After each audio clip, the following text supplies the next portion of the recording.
banana，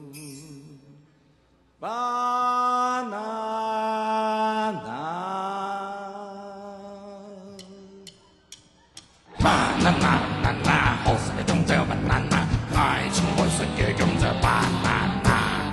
同市面嘅 banana 本日一堂都同樣地創，馮烈玉嘅第一種客語轉譯，風格多元，除嚟上嘅改變一般人對客家歌嘅內版印象，但條歌嘅背後都講定嘅人生精彩嘅經歷老故事。我這種人冇當到持有本漢字啊，嗰種我做嘛去做藝術創作，我做藝術創作之後，我要突破這種框框嘅，然後去持有嘛。當然講啲人係有一種，我有故事當下來出按持有嘅東西嘛。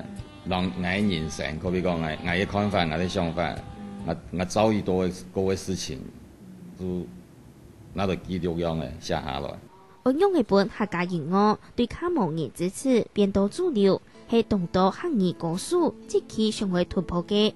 做音樂26年嘅馮烈玉，未懂了解客語音樂市場嘅困境，唔過佢行係條路嚟做，堅持要做出客家好音樂。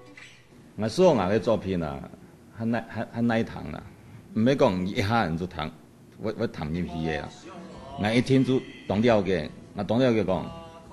哎呀，我東西唔係講一下我俾人接受嘅東西，唔過係慢慢地彈，唔做越彈越有味，甚至講唔係客家人去彈，唔做彈嘅是咁嘅意思嘅。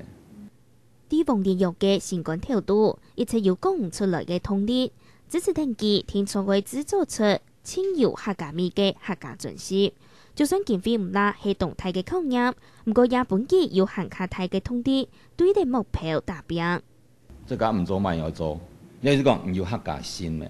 客家心、客家心，你做感覺唔只有按種客家味啊。嗰個我做出來個，唔講佢客家話，佢貴，佢好咯，一定有客家味到地方度。所以唔是以刻意去強求講個寫物嘅文化嘅東西。有一隻烏子山，地帶到山腳下，學生嘅世界考到唔讀書又呀呀。有上色大冊，有上色用嘅歌聲。一條烏子山係馮烈玉行音樂一條路最好嘅代表作品，累積10年嘅心血，無論經過幾多嘅風雨和困難，前面行係轉到演藝界繼續衝客家。客家新聞小鳳鶴吳義娟特別報道。